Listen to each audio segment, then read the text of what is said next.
Hello, my very dear CMA intermediate students. I'm here to tell you about today's paper जो old syllabus का paper number 10 था costing and FM. Actually ये नाम ही आप लोगों के लिए एक टेरर सा बन जाता है और कहीं ना कहीं हम एक्सपेक्ट कर रहे थे कि पेपर बहुत डिफिकल्ट आएगा, but frankly speaking as compare to previous two papers ये पेपर उनके मुकाबले थोड़ा सा इजी आया है। देखो, there's a difference between easy and lengthy। ये पेपर सिंपल था, ये पेपर सॉल्वेबल भी था, बट अगेन ये पेपर लेंदी भी था। कई लोग पूरा पेपर सॉल्व नहीं कर पाए, लेकिन उसका रीज़न ये नहीं था कि हमको सॉल्व करते नहीं आ रहा है, उसका रीज़न ये था कि हमको टाइम कम पड़ रहा है। सो कहीं ना कहीं अगर हम कॉस्टिंग एफएम की बात करें तो as compare to previous papers ये पेपर ने थोड़ा हमको सरप्राइज दिया, और ये अच्छा वाला सरप्राइज दिया कि बहुत डिफिकल्ट नहीं आया। अभी मैं आपको धीरे से पेपर में आगे लेके जाती हूँ। Plus as I have said, इसके हम लोग सॉल्व कर लेंगे एमसीक्यूज तुरंत के तुरंत, ताकि थोड़ा सा आपके मन में क्या हो जाए, कंफ्यूजन जो है वो क्लियर हो जाए आप लोगों के कॉस्टिंग एफएम पेपर रिलेटेड जो आप अभी अभी देख कर आए हो। और ताज़ा मैंने अभी इसके एमसीक्यूज सॉल्व किए हुए। तो एक बार हम कॉस्टिंग के एमसीक्यूज देखेंगे, फिर कॉस्टिंग का पेपर रिव्यू देख लेंगे, फिर हम एफएम का देखेंगे, फिर हम एफएम का पेपर रिव्यू देखेंगे। प्लस जो न्यू सिलेबस का भी एफएमडीए का पेपर ड्यू है, आप लोग ये पेपर ज़रूर देख लेना। आपको अंदाज़ा आएगा इससे कि आपका पेपर कहीं ना कहीं कैसे बनने वाला है। प्रीवियस अटेम्प्ट में भी एक क्वेश्चन रिपीट हुआ था ओल्ड सिलेबस के कॉस्टिंग एफएम में और न्यू सिलेबस के एफएम के पेपर में।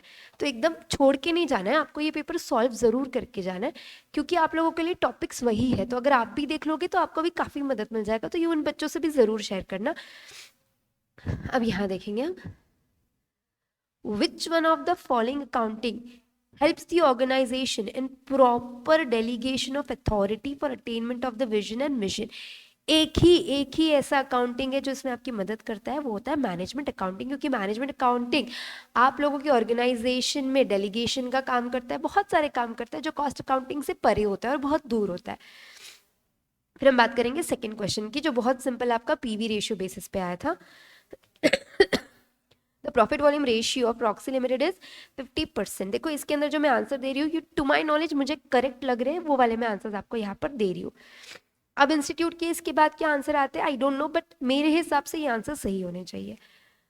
अब अगर आप देखेंगे तो आप लोगों का PV ratio is 50%, while the margin of safety is 40%। अगर मैं हमेशा कहती हूँ मार्जिनल कॉस्टिंग का क्वेश्चन अगर आपको सॉल्व करना है तो आपको क्या बनाना पड़ता है, एक मैजिकल इक्वेशन। सेल्स होता है minus variable cost contribution minus fixed cost is profit, right. आपको यहाँ पे पीवी दे दिया है, मार्जिन ऑफ सेफ्टी दे दिया है, सेल्स वॉल्यूम दे दिया है 50 लाख का, ठीक है। आगे अगर हम जाएंगे, आपको पूछा है नेट प्रॉफिट। अगर सेल्स वॉल्यूम 50 लाख है तो कंट्रीब्यूशन निकल आ जाएगा, बिकॉज इट इज 50%। तो आपका कंट्रीब्यूशन कितना हो जाएगा, 25 लाख हो जाएगा। हाँ, फिक्स्ड कॉस्ट कैसे निकाले, बीपी तो नहीं दिया है, पर आप लोगों को यहाँ पे क्या दिया है, मार्जिन ऑफ सेफ्टी 60% है, मार्जिन ऑफ सेफ्टी 40% है, तो बीईपी कितना हो जाएगा आप लोगों का 60%। तो 50 लाख का 60% जरा हम सॉल्व करेंगे यहाँ पे, तो आपका बीईपी सेल्स हो जाएंगे 30 लाख, करेक्ट है। बीईपी सेल्स का फॉर्मूला क्या होता है, BEP is equals to fixed cost upon PV, substitute करो। 30 lakh is equals to fixed cost, PV कितना है 50%, 30 का 50%, अब आपका फिक्स्ड कॉस्ट कितना आ जाएगा 15 lakhs, तो 25 lakhs minus 15 lakhs will give you a profit of 10 lakhs। I hope this question is also clear। बहुत सिंपल क्वेश्चन आया था ये। क्वेश्चन नंबर 3 स्टैंडर्ड कॉस्टिंग पे, और ये अच्छा क्वेश्चन आया हुआ है। In a factory of BAC Limited where standard costing is operated, the budgeted fixed overhead per unit is rupees 5। Budgeted fixed overhead rate per unit आपको दे दिया, ठीक है। For the month of September the actual fixed overhead incurred was 40,000, ये आपको actual overhead incurred दे दिया है, ये भी ठीक है।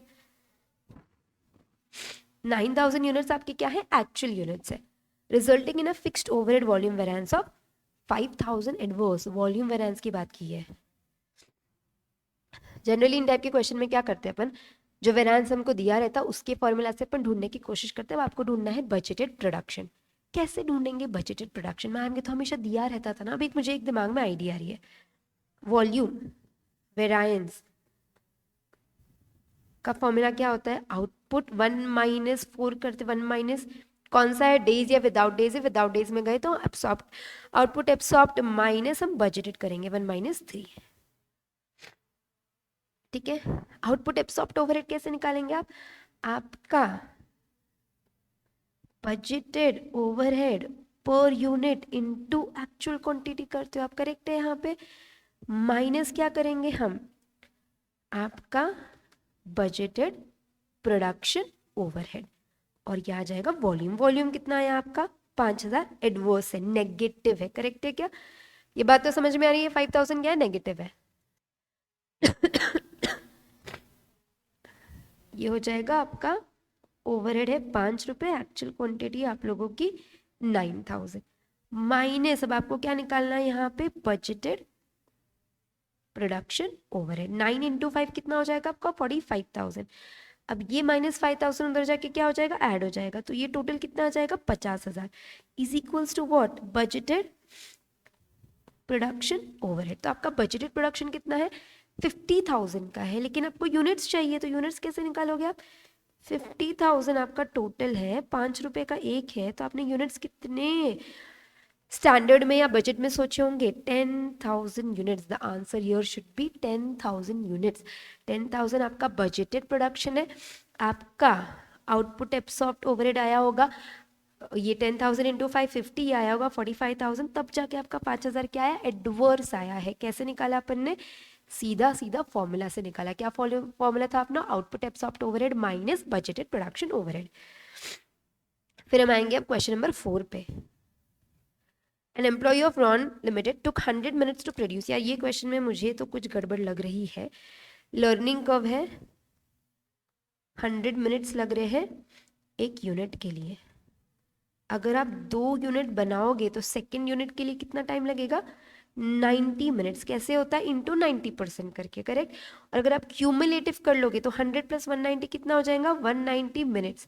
और अगर आप एवरेज भी निकालोगे तो ये क्या हो जाएगा? 190 अपॉन क्या कर लेंगे हम लोग? 2 यूनिट्स बना रहे हैं ना ये, तो ये हो जाएगा 95। और अगर अपन लॉग वाले मेथड से सॉल्व करते हैं तो भी आंसर क्या आता है? अप्रोक्सीमेटली 95, जो यहाँ पे कहीं दिख नहीं रहा है। तो ये क्वेश्चन में 4th वाले में मुझे पर्सनली कुछ गड़बड़ लगी हुई है।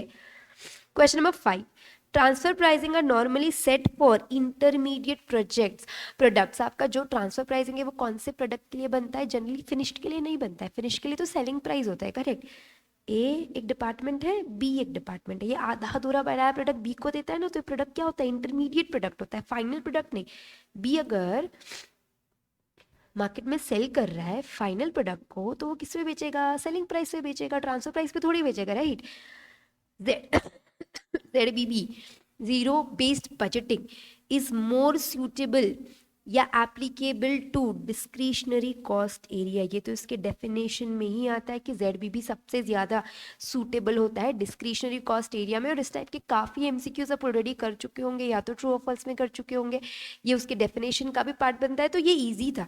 तो अगर हम ऑब्जेक्टिव्स की बात करें तो क्वेश्चन नंबर 4 में आप थोड़े अटके होंगे, और क्वेश्चन नंबर आप 3 में अटके होंगे तो अटके होंगे अगर आपने फॉर्मूला सही से नहीं लगाया। तो बाकी सारे ऑब्जेक्टिव्स MCQs सिंपल थे। अब हम बात करेंगे आपके मैच द फॉलोइंग की। ये भी बहुत डिफिकल्ट से नहीं आए। अगर अपन देखेंगे angle of incidence, angle of incidence ये ब्रेक इवन की बात करता है। करेक्ट है क्या? Indicator of profit earning capacity of the firm over the break even.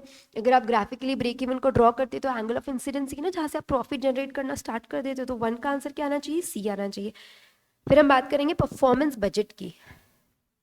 Performance budget is nothing but, इसके अंदर आप हर एक मैनेजमेंट को क्या दे देते हो? हर एक लेवल पे हर एक मैनेजमेंट को एक रिस्पॉन्सिबिलिटी दे देते हो, और फिर उनका परफॉर्मेंस बजट बनता है इन टर्म्स ऑफ आउटपुट। तो बेसिकली इसका आंसर क्या आएगा? डी। गैंग वेरिएंस, एक गैंग ने कितना प्रोड्यूस करना चाहिए था और एक गैंग ने कितना प्रोड्यूस किया है, ये वो वाली बात चल रही है। तो basically due to change in the proportion of the number of skilled workers, तो ये आंसर आएगा ए। बोस्टन कंसल्टिंग ग्रुप ने एक्सपीरियंस कर्व यानी आपका लर्निंग कर्व किया है, तो तो यहाँ पे आंसर आएगा E. And this was a very simple MCQ. Match the following में तो बिल्कुल भी मुझे कुछ डिफिकल्ट वाली फीलिंग नहीं आई है, तो ये अपना सॉल्वेबल पार्ट था। अब हम बात करेंगे ट्रू और फॉल्स की। When there is not opening और क्लोजिंग, नो, अगर ओपनिंग क्लोजिंग नहीं होता है तो एब्सॉर्प्शन और मार्जिनल कॉस्टिंग इक्वल होते हैं, उसमें कुछ डिफरेंस ही नहीं आता है, क्योंकि एब्सॉर्प्शन में और मार्जिनल में डिफरेंस कब आता है, जब ओपनिंग क्लोजिंग का प्रॉब्लम होता है तब। तो बेसिकली वो प्रॉफिट क्या आएंगे, फिर इक्वल आएंगे।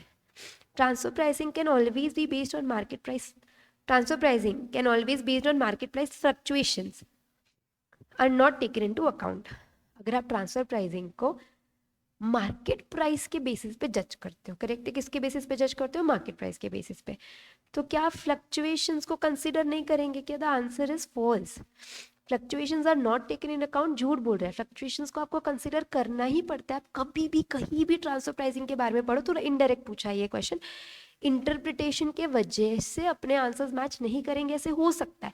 और अपन ये जो सारे कर रहे हैं सिर्फ एक डिस्कशन के लिए कि आपके ऑब्जेक्टिव्स किस प्रकार के आए हुए थे, ओनली टू डिस्कस दैट। आप में से किसी को भी ऐसे लगता है कि हमको ये अभी देख के मोटिवेशन नहीं मिलेगा, हम डर जाएंगे, तो आप बिल्कुल इस वीडियो को आगे से, ये वाली वीडियो को आप मत देखो, आपके एग्जाम के बाद देखना, कोई प्रॉब्लम नहीं है। हम यहाँ पे सिर्फ बेसिक डिस्कशन कर रहे हैं आपके एमसीक्यूज को लेके। Transfer pricing can always be based on market price. अगर ट्रांसफर प्राइसिंग किस पे डिपेंडेंट है, मार्केट प्राइस पे, तो क्या हम फ्लक्चुएशंस कंसिडर करेंगे? हाँ, पर यहाँ पे बोला है fluctuations are not taken into consideration, इसलिए इसका आंसर क्या हो जाएगा, false. Budget manual is a document which only contain instructions regarding how actual expenditure will be constructed. नहीं, it is basically, ये आंसर भी फॉल्स है। एक्सपेंडिचर रिलेटेड बात नहीं करता है, बजट वगैरह कैसे बनेगा वो सारा मैनुअल होता है, तो इसका आंसर फॉल्स होगा। Contribution can be increase by either increasing the selling price, conceptual question था। अगर सेलिंग प्राइस बढ़ता है तो कंट्रीब्यूशन बढ़ता है क्या? हाँ, अपन ने बड़ा सा क्वेश्चन किया है ना ऐसा। और by decreasing the variable cost, variable cost कम होता है तब भी कंट्रीब्यूशन बढ़ता है, क्योंकि कंट्रीब्यूशन को फर्क किससे पड़ता है, सेलिंग प्राइस से पड़ता है, वेरिएबल कॉस्ट से पड़ता है। करेक्ट है, इसका आंसर क्या आ जाएगा, ट्रू। और यहाँ पे आपके कॉस्टिंग के सारे अगर आप देखोगे 6 मार्क आपके एमसीक्यू के थे, 4 मार्क आपके मैच द फॉलोइंग के थे, और 4 मार्क आप लोगों के ट्रू और फॉल्स के थे। तो ये 14 मार्क से बेर मिनिमम 10 मार्क तो आपको मिलेंगे ही मिलेंगे। इतना सिंपल ये कॉस्टिंग के आपके ऑब्जेक्टिव्स थे। सारे 14 में से कईयों को तो 14 के 14 भी मिल जाएंगे, लेकिन 10 to 14 के रेंज में आप लोगों को कहीं ना कहीं इसमें मार्क्स मिलना बहुत आसान है। अब हम बात करेंगे कॉस्टिंग के पेपर की। मैंने आपको हमेशा बोला है maths has its own ways to come back in your life. Question number 2 है प्योरली मैथ्स प्लस कॉस्टिंग का कॉन्सेप्ट लगाना था, और ये इकलौता क्वेश्चन है पूरे पेपर में जो कहीं ना कहीं किसी ना किसी को ट्रिकी लगा होगा। डिफिकल्ट नहीं है, थोड़ा मैथ्स लगा के इसका आंसर आ सकता था, लेकिन अब प्रैक्टिकल का सोल्यूशन हम अलग से बाद में डिस्कस करेंगे, आपके एग्जाम्स होने दो। अभी मैं सिर्फ आप लोगों को एंग्जाइटी, क्योंकि कई बच्चे बोलते कि मैम सिर्फ ऑब्जेक्टिव्स बता दो, हमारी बहुत क्यूरियोसिटी किल हो जाएगी, इसी रीजन से मैं इसके ऑब्जेक्टिव्स आप लोगों के लिए लेकर आई हूँ। इसका सेकेंड बी वाला पार्ट करेंगे हम, तो देखेंगे बहुत सिंपल है। अब आपकी जो प्रोडक्ट होती है ना, वो नॉर्मल एबीसी रख के हटा के फ्लावर वास कर दिया, 24,000 यूनिट्स है, सेलिंग प्राइस दे दिया, वेरिएबल कॉस्ट दे दिया, और ये आपको फिक्स्ड कॉस्ट दे दिया। हाँ, अब देखिएगा शायद आपको राइट। ब्रेक इवन निकालना है, बहुत आसान है निकालना। कैसे, फिक्स्ड कॉस्ट था, कंट्रीब्यूशन था, सब हो सकता था, मार्जिन ऑफ सेफ्टी निकालना था। और यहाँ पे वो क्वेश्चन होता है ना जहाँ पे कुछ तो चेंज हो रहा है, जैसे सेलिंग प्राइस सेम है लेकिन वेरिएबल कॉस्ट कम हो रहा है, बढ़ रहा है, तो क्या इंपैक्ट आएगा आपको वो बताना था। ये वाला एक क्वेश्चन मुझे काफ़ी ज़्यादा सिंपल लगा आप लोगों को सॉल्व करने के लिए। मैक्सिमम लेंदी हो सकता है, मैंने कहा ये कि पेपर लेंदी है, पूरा सॉल्व होने में दिक्कत हुई होगी, कईयों का शायद पूरा सॉल्व नहीं भी हुआ होगा। तो अगर आप ऐसे होते हो कि आपको 2A नहीं आ रहा है, तो आप ऑप्ट कर सकते थे कि क्वेश्चन नंबर 2 को अभी के लिए ड्रॉप करना है, क्योंकि आपको 2, 3, 4 और 5 4 में से आपको 3 ही करने थे। तो अगर आप 2 में अटक रहे थे तो उसको आप छोड़ के क्वेश्चन नंबर 3 पे जा सकते थे। ऐसा सिमिलर क्वेश्चन हमने किया है, कुछ भी डिफिकल्ट नहीं है। स्टैंडर्ड कॉस्टिंग का क्वेश्चन है, आप लोगों को स्टैंडर्ड दिया है 10 kg के लिए इतना इतना लगेगा, ये आपको दे दिया स्टैंडर्ड प्राइस।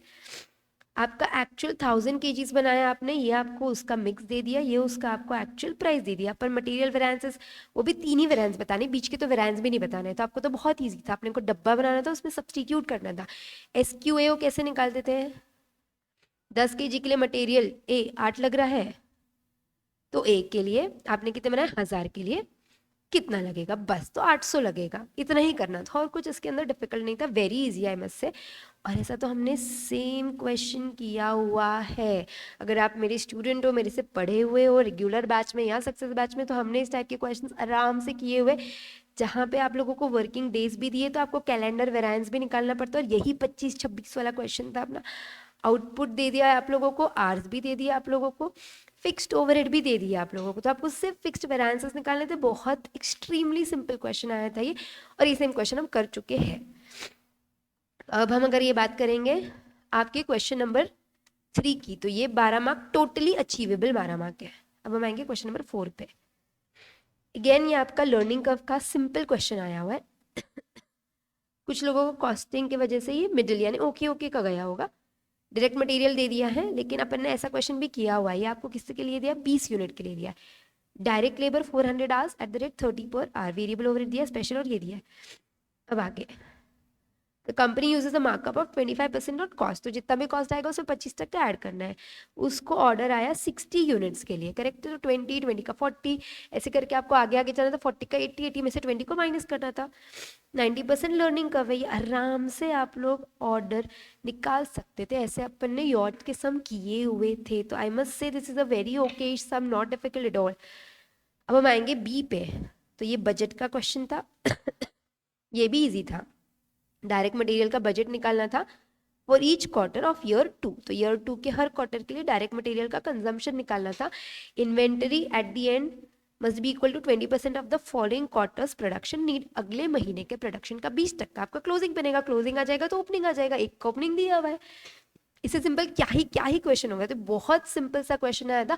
और मैं आपको बता दूं, ये क्वेश्चन ऑलरेडी टेलीग्राम चैनल पे अपलोडेड है। This question paper is uploaded on our Telegram channel as well as our Instagram handle. तो आप वहां से और क्लियरली ये क्वेश्चन देख पाओगे। शॉर्ट नोट्स की बात करें तो मैं हमेशा कहती हूँ थ्योरी इंपॉर्टेंट है, क्योंकि अगर आप थ्योरी नहीं करके गए होंगे तो आप कहीं ना कहीं 2A में अटके होंगे और उस चक्कर में 2B में भी। और अब आपको कंफ्यूजन हुआ होगा कि दोनों में से क्या करें। अगर आप थ्योरी करके जाएंगे ना, तो आपको, आप सच सच कमेंट बॉक्स में बताना भी, अगर आपने थ्योरी किया होगा तो आपका पेपर ऑलमोस्ट सॉल्व हुआ रहेगा, क्योंकि ये बहुत ईजी 12 मार्क के क्वेश्चन है। अगर आप 2A 2B को ड्रॉप करते तो आप आराम से ये थ्योरी क्वेश्चन लिख पाते हैं, और वो भी कम टाइम में। जैसे कि आपको सिग्निफिकेंस ऑफ मैनेजमेंट अकाउंटिंग आया है, इजी क्वेश्चन है। इंटर फर्म कंपैरिजन मेरे बुक में ये भी क्वेश्चन है। इंटर कंपनी ट्रांसफर प्राइसिंग ये भी है। और सारे करने भी नहीं थे, 3 ही करने थे। Main concept of performance budgeting, ये चारों क्वेश्चन आपको थ्योरी बुक में देखने ही मिलेंगे ऐसे क्वेश्चन से। तो this was very very easy 12 mark costing वाला पार्ट है। अनएक्सपेक्टेडली ऐसा पेपर आया जिसके अंदर स्टैंडर्ड भी इजी है, मार्जिनल थोड़ा सा ट्रिकी है पर बोल सकते हो, और लेंदी भी था। अब हम आएंगे मेरे फेवरेट पार्ट पे, विच इज फाइनेंशियल मैनेजमेंट। अब फाइनेंशियल मैनेजमेंट की अगर हम बात करें, बिल्कुल अनएक्सपेक्टेड था इतना आसान पेपर। इसका हर क्वेश्चन हम लोगों ने कहीं ना कहीं किया हुआ है। No different adjustments have come this time. Lengthy था, पूरा कॉस्टिंग एफएम इकट्ठा सॉल्व करना एक टास्क था बिना थ्योरी के। थ्योरी की रहती तो कहीं ना कहीं कई बच्चों को एडवांटेज मिला ही मिला है इसके अंदर। एक बार अपन इसके ऑब्जेक्टिव्स देख लेंगे, फिर मैं एक सम पे आती हूँ। Clientele effect associated with which of the following. अगर आप देखेंगे, आपका मॉड्यूल ढंग से पढ़ेंगे तो आपका एमएम अप्रोच जो है ना, एमएम अप्रोच के अंदर क्लाइंटल इफेक्ट आता है। जो एमएम अप्रोच कहता है ना कि हमको फर्क ही नहीं पड़ता है तुम हो या ना हो, तो इसका आंसर था D. The relationship between the seller of the goods and the financial firm. Factoring का डेफिनेशन ही है ये। क्या डेफिनेशन है कि आपका जो सेलर है गुड्स का, वो किसी को, कोई भी फाइनेंशियल फर्म को उसके सारे डेटर्स देता है, वो सारा प्रोसीजर करने के लिए वो फाइनेंशियल फर्म के मेथड को हम कहते हैं फैक्टरिंग। अगेन उसका डेफिनेशन। क्वेश्चन नंबर 3 बहुत सिंपल था। The current asset is 4 lakh while the quick ratio is 1.8. If the current liabilities are 2 lakh, what will be the value of stock? अपन ने ऐसे कितने क्वेश्चन किए जहाँ पे हमने सिर्फ और सिर्फ एडजस्टमेंट्स मैंने आपको करवाई थी। अभी अगर आप देखोगे, मैं साइड में सॉल्व करती थी क्योंकि जिस स्टूडेंट का पेपर है, स्टूडेंट ने इसको सॉल्व किया था। तो quick ratio basically current asset में से क्या हटाते हैं हम, स्टॉक, और हम इसको डिवाइड किससे करते हैं, करंट लायबिलिटी से। क्विक रेशियो आपको 1.8:1 दिया है, तो बेसिकली 1.8 है। करंट एसेट आप लोगों को 4 लाख दे दिए, स्टॉक नहीं पता, करंट लाइबिलिटी 2 लाख दे दी है, तो 1.8 इंटू हम क्या करेंगे, ये हो जाएगा 3,60,000 is equals to 4 lakh minus stock. तो इसको 4 लाख में से हटा दो तो आपका स्टॉक का वैल्यू आ जाएगा 40,000। हो गया, बहुत इजी सा क्वेश्चन था ये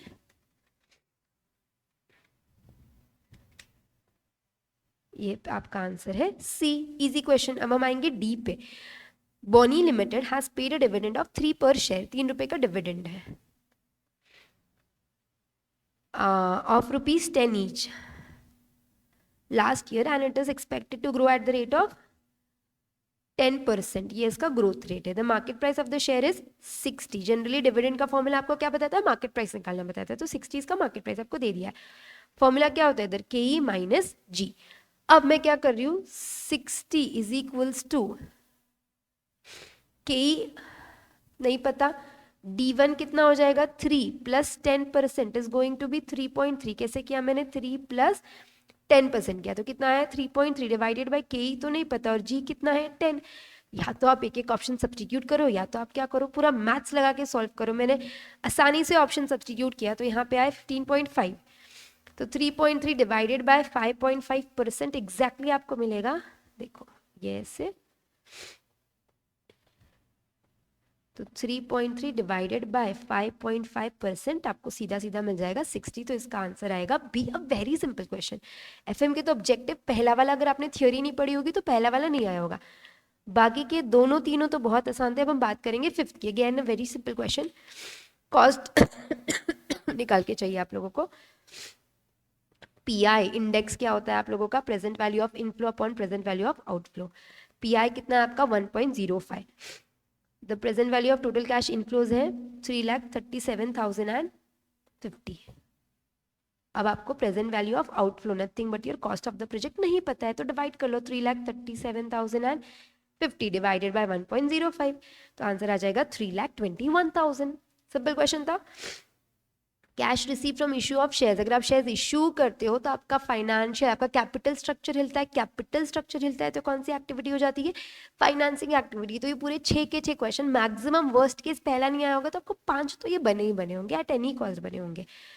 अब अगर बात करेंगे मैच द फॉलोइंग के, अब हम देखेंगे stock split. Stock split is done to regulate the price of share, very much dependent upon theory. अगर आपने थ्योरी अच्छे से की होगी सोर्सेस ऑफ फाइनेंस तो आपको क्लिक हुआ होगा, स्टॉक स्प्लिट हम क्यों करते हैं, शेयर का प्राइस रेगुलेट करने के लिए। स्वेट इक्विटी शेयर्स अपने इंटेलेक्चुअल प्रॉपर्टी राइट्स होते हैं। Venture capital basically it is commercialise unproven technology.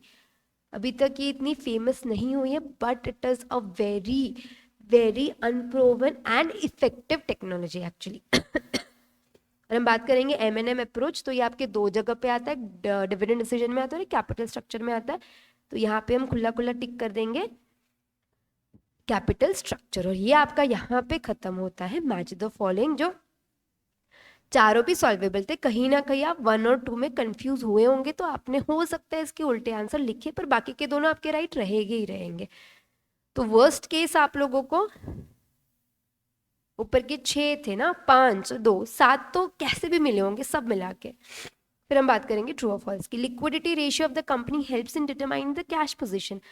अपने थोड़ा इंटरप्रिटेशन इशू आएगा इधर, बट लिक्विडिटी रेशियो आपको क्या बताता है, आपकी शॉर्ट टर्म सॉल्वेंसी बताता है। Short term solvency is nothing but cash position, इसलिए हम इसको क्या बोल सकते हैं, ट्रू बोल सकते हैं। पर ऐसा कहीं पे भी डायरेक्ट स्टेटमेंट नहीं होता है कि लिक्विडिटी रेशियो आपको कैश पोजीशन बताता है। एक्चुअली लिक्विडिटी रेशियो आपको क्या बताता है, आपकी सॉल्वेंसी बताता है।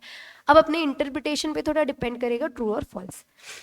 Future expected profits from an investment are taken as returns from the investment for capital budgeting. Of course capital budgeting के लिए आपका वो इन्वेस्टमेंट आपको कितना प्रॉफिट देने वाला है, वो उसी को हम क्या मानेंगे, फ्यूचर एक्सपेक्टेड प्रॉफिट। उसी को हम क्या मानेंगे, हमारे returns. If the dividend per share remains constant, देखो डिविडेंड पर शेयर कांस्टेंट है। मार्केट प्राइस, आपका डिविडेंड यील्ड का फॉर्मूला क्या होता है, dividend per share upon market price पर शेयर। डिविडेंड पर शेयर तो कांस्टेंट है, लेकिन मार्केट प्राइस ना कम कम कम हो रहा है, डिनोमिनेटर कम हो रहा है, कम हो रहा है, कम हो रहा है। तो आपका डिविडेंड यील्ड रेशियो बढ़ेगा क्या? यस बढ़ेगा। आप खुद डिवाइड करके देखो, 10/20 करो, 10/10 करो, तो जब आप 10/10 करोगे तो आंसर बड़ा आएगा, तो आपका डिविडेंड यील्ड क्या आएगा? इधर बढ़ जाएगा। Venture capital is a form of equity financing for funding high risk and high reward companies. True, very true, उसका डेफिनेशन है।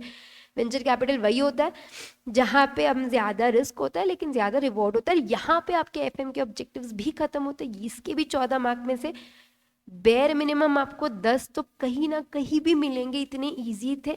मैक्सिमम तो आप सारे यहाँ पे स्कोर कर सकते थे। अगर आप एफएम का पेपर देखोगे ना, बहुत आसान पेपर था, सॉल्व करने के लिए टाइम लगने वाला था ऑफकोर्स।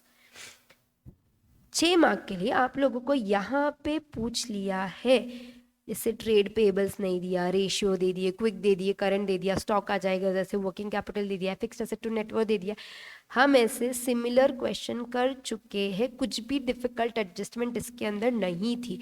अब अगर हम बी की बात करेंगे, कैश फ्लो बनाना था, अगेन हमने सिमिलर क्वेश्चन किया है, बहुत सिंपल है, एडजस्टमेंट्स थोड़े ज़्यादा थे और कैश फ्लो पूरा भी नहीं बनाना था। ऑपरेटिंग से कैश फ्लो बताना था, इन्वेस्टिंग से बताना था और फाइनेंशियल से बताना था, बस ये 3 ही आपको बताने थे। 3 + 2 + 1 ऐसे 6 मार्क का ये क्वेश्चन आपको आया हुआ था। अगर आपके पास टाइम की कमी होती तो शायद आप ये क्वेश्चन को सॉल्व नहीं करते।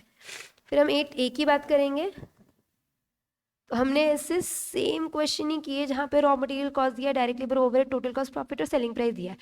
रॉ मटेरियल इन स्टॉक कितने टाइम के लिए रखते हो, वर्क इन प्रोग्रेस कितना, फिनिश गुड्स कितना, सब दे दिया है आप लोगों को। और आपको क्या बना के देना है? वर्किंग कैपिटल का स्टेटमेंट बना के देना है। 1,30,000 units, assume the production is carried out evenly through out the year, work in progress के काम आता है ये, 80% कंप्लीट है। बहुत सिंपल 6 मार्क का क्वेश्चन है, ऐसे क्वेश्चन अपन कर चुके हैं, तो मुझे नहीं लगता यहाँ डिफिकल्टी आई होगी। ये तो एकदम फालतू और इजी क्वेश्चन था, ये तो आपने 6 मार्क के लिए छोड़ना नहीं चाहिए था। इवन तो आपको वर्किंग कैपिटल में डर लग रहा था तो भी ये सॉल्व करना चाहिए था आपने। Equity share capital, other equity, long term current liability, ये सब दे दिया है आपको। करंट एसेट रेशियो दे दिया है, फिक्स्ड ऑपरेटिंग दे दिया, ऑपरेटिंग वेरिएबल कॉस्ट, इस सेम क्वेश्चन हम लोगों ने किया हुआ है, बहुत ईजी है, बहुत ज़्यादा ईजी है। तो ये भी कुछ आपके लिए सरप्राइजिंग क्वेश्चन नहीं था, और ऐसा तो हमने सेम क्वेश्चन किया हुआ है। New computer system for its research and development which would cost 35 lakhs, आपको उससे सारे बेनिफिट दे दिए हैं। As capital expenditure in research and development the proposal would attract 100% write off for tax purpose, right. The gains arising from disposal of used asset may be considered as tax free। आपको यहाँ पे cost of capital दे दिया है, खुद factors भी निकाल के दे दिए हैं। बहुत इजी सा क्वेश्चन है, we are done already this type of question, so ये भी सॉल्वेबल था। इसका बी पार्ट देखेंगे तो ये तो हमने सेम क्वेश्चन ही किया हुआ है। इक्विटी दिया है, प्रेफरेंस दिया है, अदर इक्विटी दे दिया है आप लोगों को, डिबेंचर्स, टर्म लोन दे दिए। The expected dividend in equity share 3.6 है, जी दे दिया, मार्केट प्राइस दे दिया, के ही निकलेगा यहाँ से। प्रेफरेंस स्टॉक दे दिया आपको, इनकम टैक्स रेट दे दिया, कॉस्ट ऑफ इक्विटी निकालना है, प्रेफरेंस निकालना है और वैक निकालना है, बुक वैल्यू से निकालना है, इजी क्वेश्चन। थ्योरी में फोरफीटिंग आसान था, consequences of inadequate working capital ये अपन क्वेश्चन कर चुके, लिखा भी चुकी हूँ। सिग्निफिकेंस ऑफ कैपिटल बजटिंग ये भी मैं आपको लिखा चुकी हूँ। बाउमल मॉडल कहीं ना कहीं कोई ना कोई अटके हो, ऐसे हो सकता है। और ये आपका था कॉस्टिंग एफएम का पेपर।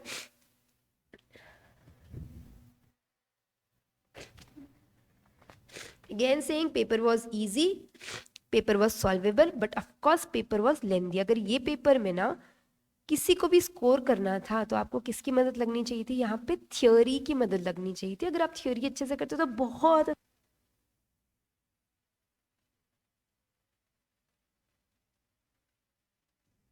तो आप बहुत आसानी से ये पेपर को सॉल्व कर सकते थे, बहुत बहुत बहुत आसानी से कर सकते थे। It's a very easy and solvable paper. पीछे बैटरी चला गया था तो अगर कोई पार्ट आपका मिस हो गया होगा, वैसे तो नहीं हुआ होगा, but anyways I was discussing the question which was pretty easy and I hope आप लोगों को अभी कॉस्टिंग एफएम पेपर अच्छा गया होगा। अगर आपने ये आज ओल्ड सिलेबस का पेपर दिया है तो new syllabus students, you must solve this paper once paper going for your FM paper, don't forget to solve it. एक बार जरूर इसको सॉल्व कर लेना, आपको बेनिफिट मिलेगा ही मिलेगा। And to score in this type of question आपको कहीं ना कहीं थियोरी की मदद लगनी थी प्लस एमसीक्यू की मदद करनी थी, तो आपका अटेम्प्ट काफ़ी बढ़ सकता है। This was a review about costing and FM का पेपर। एंड मैं वेरी डियर स्टूडेंट्स जिनके अभी भी पेपर चल रहे हैं, सारे सब्जेक्ट के already marathon success batches uploaded है हमारे यूट्यूब चैनल पे, which works exclusively for CA में। काफ़ी स्ट्रैटेजीज भी आती रहती है, तो you must watch all this.